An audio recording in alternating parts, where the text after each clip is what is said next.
मातृश्री महर गायत्री देवी समेत सतगुरु श्री महर चैतन्य जी महाराज की जय। मातृश्री महर गायत्री देवी समेत सतगुरु श्री महर चैतन्य जी महाराज की जय। मातृश्री महर गायत्री देवी समेत सतगुरु श्री महर चैतन्य जी महाराज की जय। नमो मेरु बाबा अवतार नमो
मेरु सत्यं सुन्दरं मेरु एकं मेरु नित्यं मेरु सत्यं सुन्दरं मेरु स्वामी सकलधामी मेरु स्वामी सकलधामी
పవిత్రుడు అన్ని భూమికలను ఉన్నావు, అన్ని భూమికలకు అతీతుడు.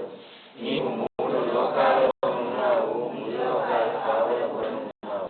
నీవు అగోచరుడవు, స్వతంత్రుడు. నీవు సృష్టికర్తవు, ప్రభులకు ప్రభువు. అందరి మనస్సులను హృదయములను ఎరిగినవాడు. నీవు సర్వశక్తిమంతుడవు, సర్వవ్యాపి. నీవే అనంత జ్ఞానము, అనంత శక్తియు, అనంత ఆనందము. నీవు జ్ఞాన సాగరుడవు, సర్వజ్ఞుడు. అనంత జ్ఞానివి, త్రికాల వేదివి, జ్ఞానమే నీవు. నీవు సర్వదయాళుడవు, నిత్య శుభంకరుడు. నీవు ఆత్మల ఎల్ల ఆత్మవు, అనంత గుణ విశిష్టుడు. నీవు సత్య జ్ఞాన ఆనందముల త్రిమూర్తి. నీవే సత్యమునకు మూలం, ప్రేమ మహాసాగరుడు. నీవు పురాణ పురుషుడవు, సర్వోత్తముడు. నీవు ప్రభుడవు, పరమేశ్వరుడు. నీవు పరుడవు, పరాత్పరుడు. నీవు పరబ్రహ్మవు, అల్లా, ఇలాహి, ఇల్లా, బహుళమత, శ్రేష్టముడైన భగవంతుడు. నీవు జీవనపడు, ఏకైక పూజ్యుడు. ప్రభు మెహర్ బాబా, స్వర్గ రాజ్యములోను భూమిపైన ఉన్న ఓ పరమాత్మ, నీ నామము వైభవోపేతముగా వెలుగొందుగాక. నీ ఉజ్వల సామ్రాజ్య వైభవము వచ్చింది. స్వర్గ రాజ్యంలో వలనే భూమిపై కూడా నీ ఇచ్చ నెరవేరుతుంది. నన్ను ప్రలోభాలలోనికి నడిపింపక చెడు నుండి విముక్తిని చేయి. ఈ సామ్రాజ్యము, శక్తి, వైభవము ఎప్పటికీ నీవే కదా. ఓ ప్రియతమా, నాలోని నిజమైన అనంతాత్మగా నిన్ను నాకు వ్యక్తపరచు ప్రభు.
నీతో ఐక్యమవునంతటి అర్హత గలవారు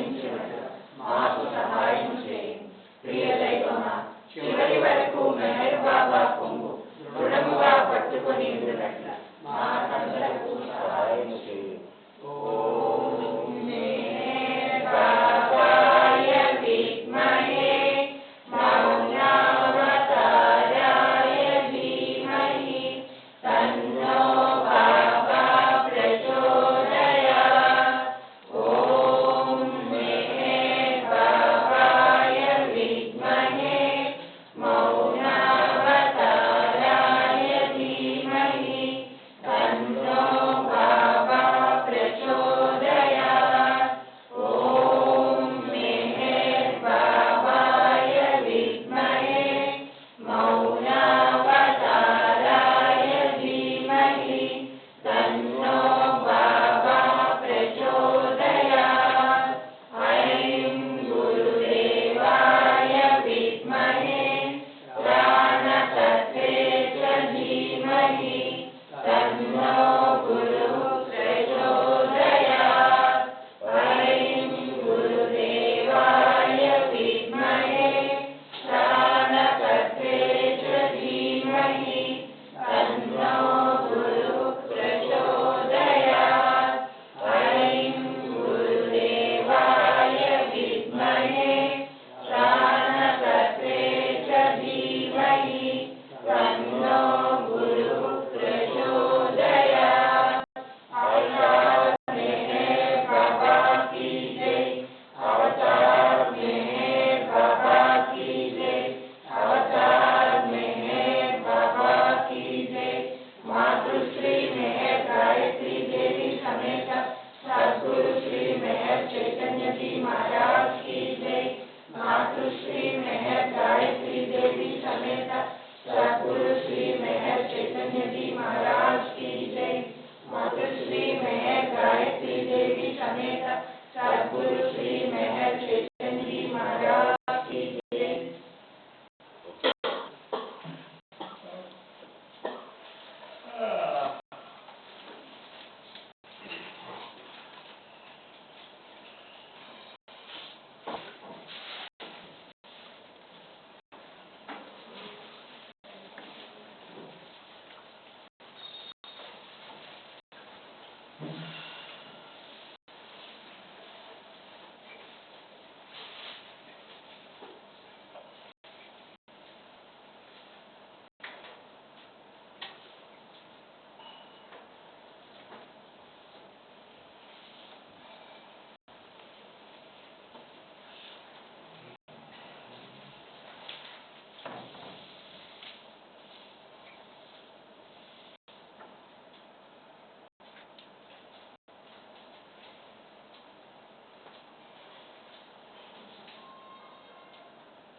జయ బాబా సద్గురు సార్వభౌములు శ్రీ శ్రీ శ్రీ మెహర్ చైతన్యజీ మహారాజు వారిచే స్థాపించబడినటువంటి అవతార్ మెహర్ బాబా ఆధ్యాత్మిక మేల్కొల్పు సంగమనకు విచ్చేసినటువంటి బాబా ప్రేమికులందరికీ స్వాగతం సుస్వాగతం. ఈనాటి ఆధ్యాత్మిక మేల్కొల్పు ఆచరణ యోగ్యమైనటువంటి ఈ కార్యక్రమాన్ని నిర్వహించుకుంటున్నటువంటి అదృష్టవంతులు ఎవరు అనంటే యుగావతారుడైనటువంటి మెహర్ బాబా వారైనా పరిపూర్ణమైనటువంటి భక్తి శ్రద్ధలు కలిగి ఉన్నటువంటి వారు సద్గురు సార్వభౌములు శ్రీ శ్రీ శ్రీ మెహర్ చైతన్యజీ మహారాజ్ వారైనా శక్తి స్వరూపిణి మాతృశ్రీ మెహర్ గాయత్రి దేవారైనా పరిపూర్ణమైనటువంటి వినయ విధేయతలు కలిగి ఉన్నటువంటి వారు సద్గురువులచే స్వయంగా నియమితులైనటువంటి మన సంఘ కోశాధికారి అయినటువంటి శ్రీరామూర్తి గారు మాలతి గారి యొక్క కుమార్తె శివుడు మెహర్శ్రీ ఈనాడు ఈ కార్యక్రమాన్ని నిర్వహించుకోదలుచుకోవటము ఎంతో సంతోషకరమైనటువంటి విషయము. అందుకు గాను కుమారి మెహర్శ్రీపై యుగావతారుడైనటువంటి మెహర్ బాబా వారి యొక్క ప్రేమ కృపా కటాక్ష వర్షము నిరంతరము వర్షింపబడుతూ ఉండాలని, ఆ కుటుంబ సభ్యులందరూ కూడా ఎల్లప్పుడూ అష్టైశ్వర్యాలతో సుఖ సంతోషాలతో ఆనందమయమైనటువంటి ప్రేమయుతమైనటువంటి ఆరోగ్యవంతమైనటువంటి జీవితాన్ని జీవించాలని హృదయపూర్వకంగా కోరుకుంటూ సద్గురు సార్వభౌములు శ్రీ శ్రీ శ్రీ మెహర్ చైతన్యజీ మహారాజ్ వారు చేపట్టి నిర్వహించినటువంటి మేల్కొల్పు కార్యక్రమంలో పరిపూర్ణ సాఫల్యతను ఉండాలని హృదయపూర్వకంగా కోరుకుంటూ మనందరి తరపున కుమారి మెహర్శ్రీకి శుభాభినందనలు తెలియజేస్తున్నాము. ఇక పూజ్య శ్రీ గురుదేవుడు వారు మనకు అప్పజెప్పబడినటువంటి బాధ్యత మేల్కొల్పు. ఆ మేల్కొలుపుకు అవసరమైనటువంటి సరంజామా అంతటిని మనకు అందించారు. దాన్ని మనం చక్కగా అవగాహన పరుచుకొని ఆచరణలోకి తీసుకుంటా రావటం కోసమై మనం ప్రతి ఆదివారం చక్కగా ఇక్కడ అధ్యయనం చేస్తున్నాం. అందులో భాగంగా ఇవాళ నళిని గారు మనకు తెలియజేస్తారు.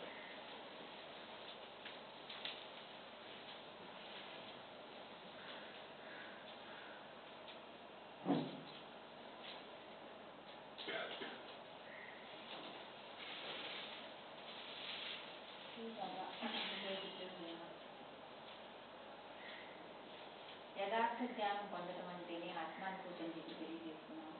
ఈ ఆత్మానుభూతి అనేది ఏకైక చైతన్య స్థితి. ఇప్పుడు ఈ మనస్సు చైతన్యము రెండు ఒకదానితో ఒకటి అనుసంధింపబడి ఉంటున్నాయని, ఇది ఆత్మానుభూతికి ఆటంకంగా ఉందని తెలియజేస్తున్నారు. ఎందుకంటే మనస్సు అంటే అహంకారానికి ప్రతీకని, ఈ అహంకార మనస్సు సంస్కారయుతమైనటువంటి చైతన్యమే ఈ ఆత్మానుభూతి పొందడానికి అడ్డుగా ఉన్నాయని చెప్పేసి, యాక్చువల్గా ఆత్మ అంటే అనంత జ్ఞానానికి సంబంధించినది. కానీ అనంత జ్ఞానం వ్యక్తం అవడానికి అడ్డుగా ఈ సంస్కారయుతమైనటువంటి చైతన్యము, అహంకారయుతమైనటువంటి మనసు అడ్డుగా ఉన్నాయని, ఎప్పుడైతే మనసు కరిగిపోతుందో, చైతన్యం ఎప్పుడైతే కనుక పరిశుద్ధమై ఉంటుందో అప్పుడు ఆ చైతన్యము దైవీ చైతన్యంగా వ్యక్తమవుతుందని, అది పొందడం ఆత్మానుభూతి అని చెప్పి తెలియజేస్తున్నాం. ఈ సందర్భంగా నిద్రకు ఆత్మానుభూతికి ఉండేటువంటి సంబంధం ఏంటో ఇవన్నీ మనం తెలుసుకుందాం. ఆత్మ యొక్క గత చరిత్ర అంతటా దాని చైతన్యము వ్యక్తి మనసుతో పాటు పెరుగుతూనే ఉంది. ఆత్మ యొక్క గత చరిత్ర అంతటా అంటే ఏంటంటే, ఇప్పుడు మనం మానవ పాఠం ధరించాము. అంతకుముందు పరిణామ దశ అంతా కూడా 7 దశలుగా మనం పరిణామం తెలుసుకొచ్చాము. ఈ పరిణామ దశ అంతటిలో కూడా ఎక్కడికక్కడ ప్రోగ్రెస్ పెరుగుతూనే ఉంది. మనసు పెరుగుతూనే ఉంది, సంస్కారాలు పెరుగుతూనే ఉన్నాయి, చైతన్యం దానికి అనుగుణంగా పెరుగుతూనే ఉంది. చైతన్యానికి అనుగుణంగా ఎప్పటికప్పుడు బెటర్ అయినటువంటి ఉపాధిగా ఆత్మ ప్రవేశిస్తుంది. అంటే ఇక్కడ పరిణామ దశ అంతా ఏమవుతుంది, ఇక్కడ మనసు పెరుగుతుంది. మనసు పెరిగినటువంటి స్థాయిలోనే చైతన్యం కూడా పెరుగుతూ వచ్చిందని చెప్పి చెప్తున్నారు అనమాట. గత చరిత్ర అంటే అది పరిణామ దశ నుంచి కూడా ఎప్పుడైతే ఆత్మ తగిన ప్రయాణాన్ని ప్రారంభించిందో అప్పటి నుండి కూడా మనకు తెలియదు, మనకు ఎరుక లేకపోయినా కూడా మనసు పెరుగుతూనే ఉంది, దాంతో పాటు చైతన్యం కూడా పెరుగుతూనే ఉందని చెప్తున్నారు. చైతన్యం యొక్క కార్యకలాపంలోని వ్యక్తి మనసు నేపథ్యముగానే కొనసాగుతున్నాయి. చైతన్యం అంటే ఏంటి, అనుభవింపజేయడానికి, అనుభవానికి ఆధారమైందని చైతన్యం చెప్పుకున్నాం కదా. చైతన్యం పని ఏంటంటే మనసు యొక్క కార్యకలాపాలకు నేపథ్యంగా ఉన్నది. మనసు ఏది చెప్తే, ఏ సంస్కారాన్ని వ్యక్తీకరిస్తుందో మనసు, దానిని మాత్రమే అనుభవింపజేస్తుంది చైతన్యం. సో మనసుని నేపథ్యంగా తీసుకుంటే, మనసును ఆధారంగా తీసుకునే చైతన్యం కూడా దాని కార్యకలాపాలన్నీ కొనసాగిస్తుందని చెప్తున్నాం. అంటే ఎందుకంటే ఈ రెండు ఒకదానికొకటి ఎలా అనుసంధించబడి ఉన్నాయో, ఒకదానికొకటి అల్లుకుపోయి ఉన్నాయనే విషయాన్ని తెలియజేస్తున్నారనమాట. అందువలన చైతన్యము వ్యక్తి మనసులో గట్టిగా పాతుకుని ఉండి దానిని ఆ అల్లిక నుండి విడదీయడం సాధ్యము కాదు. మనసు బంధనాల్లోనే ఇరుక్కుపోయింది చైతన్యము. అందుకని దాని నుండి విడదీయటం అనేది చాలా కష్టము. ఒకదానితోటి పెనవేసుకుని పోయినాయి, అల్లుకుని ఉన్నాయి అని చెప్పేసి చెప్తున్నారు. ఫలితముగా మనసు నిశ్చలపరచబడినప్పుడు చైతన్యము కూడా అదృశ్యమవుతుంది. ఇప్పుడు మన ఆత్మానుభూతికి రెండు అడ్డుగా ఉన్నాయి అన్నాం కదా. అందుకని ముందేం చేయాలి, మనసును కనుక నిశ్చలపరిచినట్లయితే చైతన్యానికి ఇంకా పని లేదు. మనసు ఏదన్నా చేయమని నీకు ఆజ్ఞాపిస్తే వ్యక్తమత సంస్కారాన్ని వ్యక్తం చేయాలని కనుక మనసు చేస్తే అప్పుడు బుద్ధి చేసి చైతన్యం వెంటనే రంగంలోకి వచ్చి దాన్ని అనుభూతి చేసేస్తుంది. ఇప్పుడు మనసుకి ఇక్కడ సంస్కారాలు వ్యక్తీకరణ లేదు, మనసు నిశ్చలంగా ఉండిపోయింది. అప్పుడు ఇంకా చైతన్యానికి పడినటువంటి స్థితిలో ఉన్నది అని చెప్పి చైతన్యం కూడా అదృశ్యం అవుతుంది అని చెప్పి తెలియజేస్తున్నారు. మనసు ఎప్పుడైతే పనిచేయదో చైతన్యం అక్కడ టెంపరీగా ఉపసంహరింపబడుతుందని తెలియజేస్తున్నారు. ధ్యానము ద్వారా మానసిక కార్యకలాపంలో నిలుపు చేసే ఏ ప్రయత్నములోనైనా లుప్తమైపోయే స్వభావము వ్యక్తి మనసుకు చైతన్యమునకు గల పరస్పర అలికను విస్తపడుతుంది. ధ్యానంలో ధ్యాన ప్రక్రియ అంటే ఏంటి, ఒకదానికోటి ఉపసంహరింపబడి ముందు మనసు ఉపసంహరింపబడుతుంది. ఎట్లా ఇంద్రియాలన్నీ కూడా పనిచేయ స్థితిలో మనసు ఉపసంహరింపబడుతుంది. ఈ మనసు చైతన్యం ఉపసంహరింపబడుతుంది. చైతన్యం ఏమవుతుంది, ఆత్మగా తను నిలబడిపోతుంది అనమాట. ఎప్పుడైతే మనసు అయిపోయింది అక్కడ చైతన్యానికి అక్కడ పని లేదు విషయాన్ని కూడా తెలియజేస్తారు. ఈ రెండు ఒకదానితో ఒకటి, ఒకదాని వెంట ఒకటిగా ఉన్నాయి తెలియజేస్తున్నారు.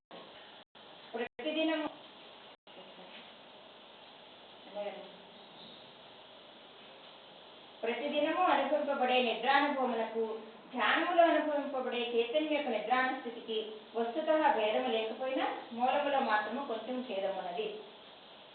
ప్రతి దినము మన నిద్ర అనుభవాన్ని అనుభవిస్తున్నాం ప్రతిసారి కూడా. అప్పుడేమవుతుందంటే చైతన్యం కూడా లుప్తమవుతుంది. ఎందుకని? అక్కడ ఇంద్రియాలన్నీ లుప్తమైనవి. నిద్ర మనకేం తెలియదు, ఇంద్రియాలు పనిచేయవు, కర్మేంద్రియాలు జ్ఞానేంద్రియాలు ఏం పనిచేయవు. అట్లాగే మనసు పనిచేయదు. ఈ మనసు ఏమవుతుంది? ఇంద్రియాలన్నీ మనసులో అంతర్లీనమైపోయిన మనసు పనిచేయదు. మనసు పనిచేయనప్పుడు ఏమవుతుంది? చైతన్యం కూడా పనిచేయదు, చైతన్యం కూడా అదృశ్యం అవుతుంది. అట్లా ఒకదానికొకటి అదృశ్యమైనటువంటి స్థితిలో, నిద్రపోయిన స్థితిలో చైతన్యం కూడా అక్కడ అదృశ్యమైందని చెప్తున్నాం. మరి అక్కడ ధ్యానంలో కూడా చైతన్యం అదృశ్యం అవుతుంది. దానికి దీనికి నువ్వు భేదం లేదని అనుకుంటావేమో, కానీ భేదం అనేదని చెప్పేసి తెలియజేస్తున్నారు. అదేంటంటే వ్యక్తి మనసుకు నిరంతరాయముగా ద్వైత ప్రపంచము తారసపడుతూ ఉండటం వల్ల దాంట్లో లేని సంఘర్షణకు గురి అవుతూ ఉంటుంది. ఇప్పుడు మామూలుగా నిద్రపోవటం అంటే ఏంటి? మనసు ఎప్పుడు కూడా భౌతిక ప్రపంచంలో ఎన్నో బాధలు పడి, ఎన్నో కష్టాలు పడి, ఎన్నో ఏదైనా కూడా అన్ని మనసు వ్యాపార పాత అన్ని పడి ఏం చేస్తానంటే టెంపరీగా విసుకొచ్చేసి వాటిని తప్పించుకోవడానికి అని చెప్పేసి అబ్బా నా ఒరిజినల్ స్టేట్కి వెళ్ళిపోయి కొంచెంసేపు రెస్ట్ తీసుకుందామని చెప్పేసి ఏమవుతుంది, ఇవన్నీ వదిలేస్తాను, నిద్రలోకి దారిపోతుంది మనసు. ఎక్కడ? నిద్రలో. అప్పుడు వెంటనే చైతన్యానికి కూడా పని లేదు కాబట్టి చైతన్యం కూడా నిద్రస్థితిలో ఉంటుంది. కానీ ధ్యానంలో ఎలా ఉంటుందంట? విముక్తి లేని సంఘర్షణలో విసిగిపోయినప్పుడు వేరైన దానిగా తన గుర్తింపును పోగొట్టుకుని అనంతత్వంలోనికి వెనక్కు పోగొడుతుంది. ఏది? మనసు. ఇప్పుడు వరకు ఏమవుతుంది? అన్నిట్లోనూ తాదాత్మ్యం చెందిపోయింది. శరీర ప్రాణ మనసులతో తాదాత్మ్యం చెందిపోయినటువంటి నేను అనేటువంటిది ఏమవుతుంది? ఇవన్నీ వదిలేసేసి అక్కడ మనసు లేదు, బుద్ధి లేదు, చైతన్యం లేదు, ఏమీ పనిచేయవు, ఇంద్రియాలు పనిచేయవు, అన్నీ వదిలేసేస్తాను, నిద్రస్థితికి వెళ్ళిపోతుంది. అక్కడ తానే సృష్టించుకున్న ప్రపంచం నుండి అప్పుడు అది అంతర్నిహితమై ఒక విధమైన నిద్రాణ స్థితిని అనుభవిస్తుంది. అప్పుడేమవుతుంది? ఇవన్నీ వదిలేసి ఈ సృష్టిని తానే సృష్టించుకున్న సృష్టి అయినా కూడా దాని సంబంధం లేనట్లుగా దాని నుంచి అంతర్ముఖమై అంటే దాన్ని వదిలేసేసి ఇంకా తను ఏమవుతుంది? నిద్రస్థితికి వెళ్ళిపోతుంది అనమాట మనసు. ఎందుకు? ఏ పని లేదు ఇంకా అక్కడ, తను రెస్ట్ తీసుకుంటుంది అనమాట. రెస్ట్ తీసుకునే టైంలో తను నిద్రస్థితికి వెళ్ళిపోతుంది. అప్పుడు దీనితో పాటు చైతన్యం కూడా తప్పనిసరిగా ఉపసంహరింపబడుతుంది. చైతన్యం కూడా ఇంకా పని లేకుండా ఉపసంహరింపబడుతుంది. ఎందుకు చెప్తున్నారంటే ఇక్కడ నిద్రలో జరిగే విషయం ఏమిటంటే ఇక్కడ ఎప్పుడైతే ఇంద్రియాలు పనిచేయటం లేదో నీ మనసు కూడా పనిచేయని స్థితిలో ఉంటుంది. మనసు పనిచేయటం స్థితిలో చైతన్యం కూడా అదృశ్యం అవుతుందని చెప్పడం కోసం ఇక్కడ చెప్తున్నారు. నువ్వు నిద్రపోతున్నావు అంటే మనకు తెలియదు, అప్పుడు నాకేం తెలియదు, హాయిగా నిద్రపోయాం అనుకుంటాం. ఎందుకు హాయిగా నిద్రపోతున్నావు? అక్కడ సంస్కారాలు వ్యక్తీకరణ లేదు, ఇంద్రియాలు పనిచేయలేదు, మనసు పనిచేయలేదు, చైతన్యం పనిచేయలేదు, అన్ని ఉపసంహరింపబడిపోయినాయి. నువ్వు గాఢ నిద్రలో ఉన్నావు, నిన్ను మరిచి నువ్వు స్థితిలో గాఢ నిద్రలో ఉన్నావు అని చెప్పేసి కూడా తెలియజేస్తున్నారు. మనసు చైతన్యము రెండు కూడా అక్కడ ఉపసంహరింపబడినాయని తెలియజేస్తున్నారు.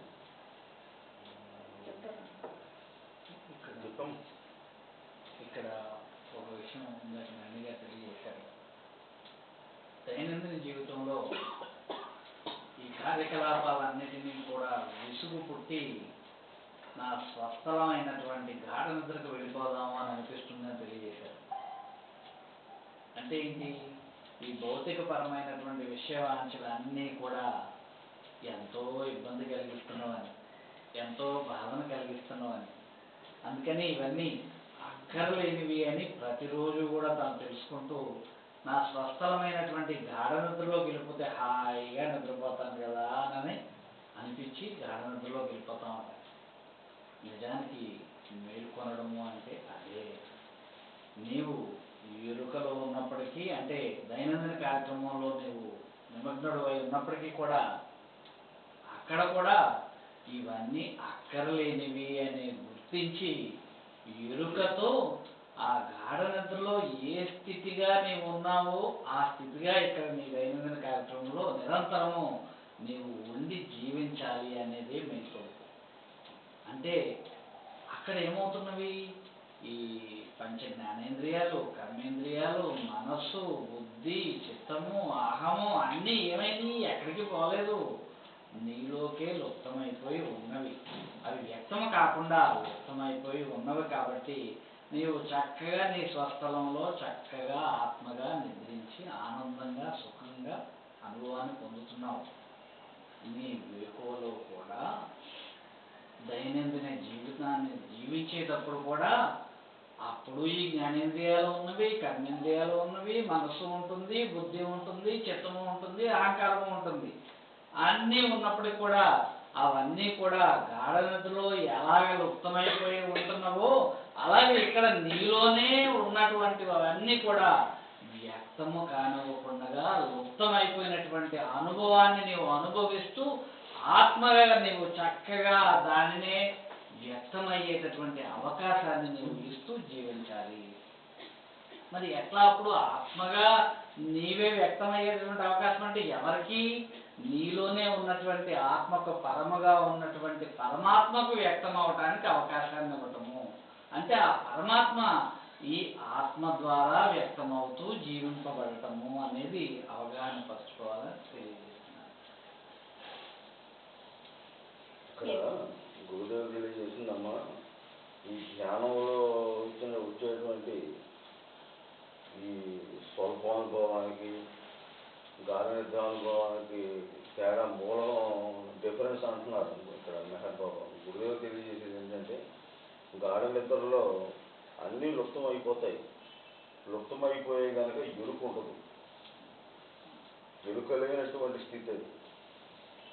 ధ్యానం సంబంధించినటువంటి ధ్యానంలో కూర్చునేటప్పటికీ చైతన్యం అంతర్ముఖం అయ్యేటువంటి సందర్భంలో మనస్సుని అది నిర్లక్ష్యం చేస్తుంది, ఉదాసీనంగా ఉంటుంది మనస్సు మీద.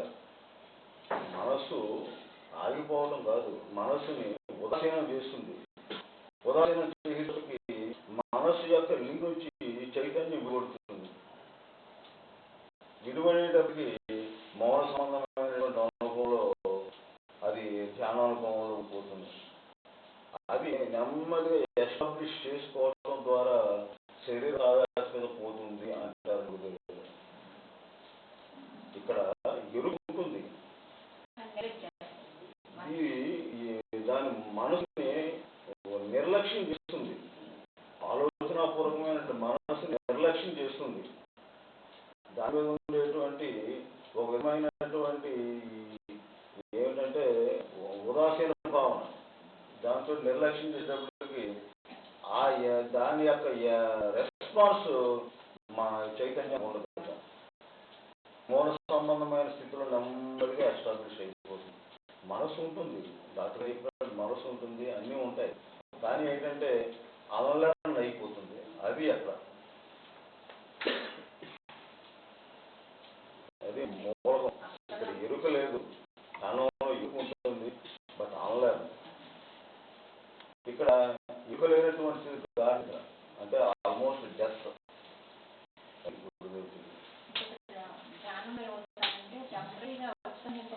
ఎరుక ఉంటాను ధ్యానంలో గాఢనిద్రలో ఎరుక లేదు, ఇంద్రియాల ఇష్టమైనవన్నీ ఎరుక లేదు. కానీ ధ్యానంలో చైతన్యం నిద్రించిన స్థితికి మనసు ఇష్టమైన ఇస్తున్నారు, కానీ ఇక్కడ ఎరుక ఉంటాను. చైతన్యం యొక్క ఎరుక అంటే అమ్మా ఏదో మామూలుగా మనం భౌతిక వస్తువులు చూసినటువంటి సందర్భం ఆస్తి కాదమ్మా. చైతన్యం యొక్క ఎరుక అనేటువంటిది మనస్సు నుంచి విడిపోవడమే ఎరుక. మనసును అంజంగా చూడగలిగేటువంటి స్థితే చైతన్యం యొక్క ఎరుక అన్నప్పుడు. Awareness of consciousness, awareness to relieve from the difficulties. అంటే ద్వంద్వానుభవాలకు గురి చేసేటువంటి మనసు నుంచి విడిపడటం. మామూలుగా మనం ఏమనుకుంటాం అంటే నేను లుప్తమైపోయినా చైతన్యం లుప్తమైందని అనుకుంటున్నాము, కానీ ఇక్కడ లుప్తం అవుతాం కాదు, వాటి లింక్ ఉన్నది. ఇక్కడ మనసుకి చైతన్యానికి ఉండేటటువంటి నిర్లక్ష్య భావంతో దాన్ని ఇంకా పట్టించుకోదు చైతన్యం. అదే ఎప్పుడైతే పట్టించుకోకుండా ఉంటుందో ఈ మనసు ప్రేరణ చేయలేదు. నేను ఎప్పుడైతే ప్రేరణ చేయలేదో రెస్పాన్స్ తగ్గిపోతుంది. భౌతిక సంబంధం మనస్సు అనేటువంటిది ఎప్పుడు భౌతికమై ఉన్ముఖం చేస్తుందమ్మా. ద్వంద్వానుభవం వై ఉన్ముఖం చేసేటువంటిది మనస్సు. మనస్సు కారణంగానే చైతన్యం ఫోకస్ అవుతుంది. మనస్సు యొక్క ఏ పరిధి అయితే నిర్ణయిస్తుందో చైతన్యం అనంతమైనటువంటిది మనలో ఉండేటువంటిది. అనంతమైనటువంటి చైతన్యం ఎప్పుడు కూడా స్టిల్లే, ఎప్పుడూ కూడా అనంతంగానే ఉంటుంది. అది ఒక ప్రత్యేకంగా ఓ సైడ్ ఉండదు. ఇప్పుడు సూర్యరశ్మి ఉందంటే అది అనంతము, కానీ దానికి ఒక చిన్న ఇది పెట్టామంటే భూతత్వం పెట్టామంటే ఫోకస్ కేంద్రీకృతం అవుతుంది. అలా మనసు కేంద్రీకృతం చేస్తుంది ఆ చైతన్యం యొక్క ఫోకస్ని. చేసేటప్పటికి దాంట్లో ఒక ఇన్వాల్వ్ అయిపోతాం. ఇక్కడ ఎప్పుడైతే ఈ మనసు నుంచి ఫోకస్ చేయడం అనేటువంటి తగ్గిపోయిందో ఇక ఆ మనసు నిన్ను ప్రేరణ చేయడం తగ్గించేస్తుంది, భౌతికమై ఉన్ముఖం తగ్గించేస్తుంది. నెమ్మదిగా మౌనంలో ఎస్టాబ్లిష్ అవుతుంది. మౌనంలో ఎస్టాబ్లిష్ అవ్వడం అంటే శరీర తాదాత్మ్యం నెమ్మదిగా పోతుంది. అది మౌనం అంటే గురుదేవుడు తెలియజేస్తారు. ఇక రెస్పాన్స్ తగ్గిపోతుంది, నెమ్మదిగా మనసు అన్లర్న్ అయిపోతుంది. అది పోవటం కాదు, మెహబాబా చాలా స్పష్టంగా it's not annihilation, it's unlearn. నిన్ను ప్రేరణ చేయటం మానేస్తుంది, నిన్ను ప్రేరణ చేయదు. ఇక ప్రేరణ చేసేటువంటి స్థితిలో నువ్వు లేవు ఇక. అది మౌనం అంటే.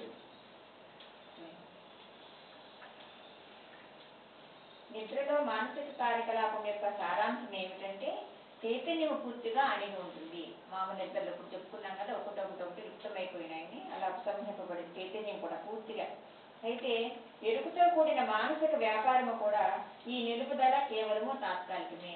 నిద్రలో మనసు పనిచేయట్లేదు, అంతర్లీనమైపోయింది, నాకు హాయిగా ఉంది, ఎరుకులేదని అనుకుంటాం. కానీ ఎంతసేపు ఆ నిద్రపోయినంతసేపే కాబట్టి మనసు చేసే కార్యకలాపం అంతా కూడా పూర్తిగా పోలేదు, తాత్కాలికమే అని చెప్పేసి తెలియజేస్తున్నారు. మనకు కొన్ని మిస్అండర్స్టాండింగ్స్ ఉన్నాయమ్మా.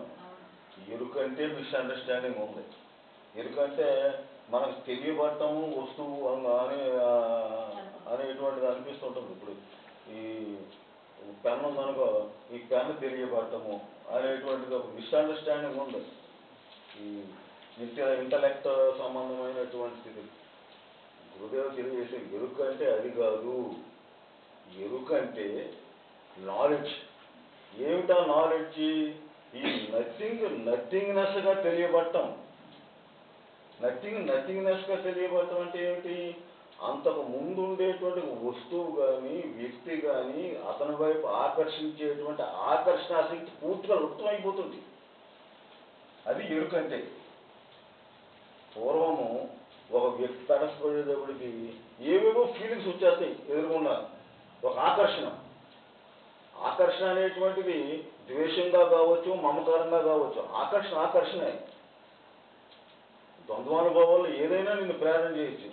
కానీ ఇక్కడ ఎప్పుడైతే నువ్వు ఈ చైతన్యము ఎప్పుడైతే ఆంతరికం అయిపోయిందో ఆ వ్యక్తి సంబంధించినటువంటి ఏ ఫీలింగు నీలో ఉండదు అంటారండి గురుదేవుడు. అది ఆ వ్యక్తిగా తెలియబడటము, ఆ నథింగ్నెస్గా అనుకునేమటము, అది ఎరుక అంటారండి. అది అవేర్నెస్ ఆఫ్ కాన్షియస్నెస్ అంటే. అనంతమైనటువంటి చైతన్యం ఏంటంటే దాని యొక్క లక్షణం ఏమిటి?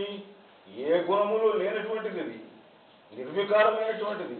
ఆ స్థితిలో ఎస్టాబ్లిష్ అవుతావు. అది గురుదేవుడు తెలియజేస్తారు.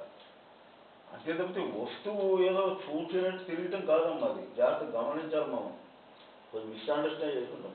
చైతన్యం యొక్క అనంతమైన చైతన్యం ఏ గుణములు లేనటువంటి నిర్గుణం, అది నిరాకారమైనటువంటిది. ఆ స్థితి నీకు ఎస్టాబ్లిష్ అవుతుంది. అది ఎరుక అంటే అంటారు గురుదేవుడు. అది ఏ ఆకర్షణ ఉండదమ్మా. ఓ వస్తువు మీద ఉండదు, వ్యక్తి మీద ఉండదు, ఏ ఆకర్షణ లేనటువంటి స్థితి. మన సద్గురు ప్రార్థన చదువుకుంటాం, నిర్గుణం నిరాకారం అని. ప్రభు స్థితిలో ఉంటుందండి. ఏ గుణములు లేనివాడు, నిర్గుణుడవు, నిరాకారుడవు అని. అది చైతన్యం యొక్క స్థితి. ఎరుకంటే అదమ్మా. జాగ్రత్తగా అర్థమైంది కుమారి. అవేర్నెస్ ఆఫ్ కాన్షియస్నెస్ అంటే అది. ఇప్పుడు మనం వెళ్తున్నప్పుడు ఒక వ్యక్తి తారసపడ్డారు, మామూలుగా జనరల్గా తారసపడ్డా చూస్తాం కానీ అటు గురించి మనకి అలాగే తెలుసున్న వాళ్ళు తారసపడినా ఆ విధంగానే అనుకుని వెళ్ళిపోవడం. ఇక ఏ ఫీలింగ్ ఉండదు నీలో. అంటే అదే మనం మార్గంలో వెళ్తున్నామండి, ఎదురు ఎవరో వస్తున్నారు, తెలుస్తుంది మనకి వస్తున్నారని అడ్డుదప్పుని వెళ్ళిపోతాం. కానీ దాని గురించి మనకి ఏ ఫీలింగ్ ఉండదు. అలా తెలుసున్న వాళ్ళు వచ్చినా అది ఏం జరుగుతున్నప్పుడు అట్లాంటి ఫీలింగ్స్ ఏం అనిపించదు, ఏముండదు. ఇప్పుడు చాలా విచిత్రం ఏంటంటే గురుదేవ్ అంటారు, అంతవరకు అద్భుతంగా ఎంతో అందంగా గోచరించే ప్రకృతి కూడా ఏ ఫీలింగ్ ఉండదు అంటారండి. ఇది ఏమి ఉండదు. అంతవరకు ప్రకృతిని చూసి ఎంతో పొలిపించబోతాడండి. అది మానసికమైనటువంటి ఒక మమకారం, ఒక ఎఫెక్ట్. అది ఇక్కడ ఏమీ ఉండదు. అలా చూస్తారు. అందరూ ఎంత పొగిడినా ఏమీ అనిపించదు తనకి. ఫీలింగ్స్ లేవు, ఫీలింగ్స్ అన్ని పోయినాయి. అది అవేర్నెస్ అంటే. అవేర్నెస్ అంటే నిర్గుణ నిరాకార స్థితికి సంబంధించినటువంటి అనుభవంలో వెళ్ళిపోవడం నెమ్మదిగా. అది అవేర్నెస్ ఆఫ్ కాన్షియస్నెస్ అంటే. ఎప్పుడు ఇది సంప్రాప్తించబడుతుంది అంటే when you get relieved from all bondages, exactly 100%. బంధనాల నుంచి ఎప్పుడైతే When you get విముక్తులు relieved from all bondages, అంటేగారండి భౌతికం వైపు ఉన్నముఖం వైపు అంతా బాండేజేనమ్మా. నువ్వు గుడ్ అన్నా బ్యాడ్ అన్నా హింస అయినా అహింస అయినా ఎవ్రీథింగ్ ఈజ్ బాండేజ్. కట్టిపడేస్తుంది, ఆకర్షింపు చేస్తుంది. అది గుడ్ అని ఆకర్షింపు చేస్తుంది, ఎంతో మంచివాడని ఆకర్షింపు చేస్తుంది. ఆకర్షణ అనేటువంటిది భౌతిక సంబంధమైన ఆకర్షణ అంటే బాండేజ్. అది మమ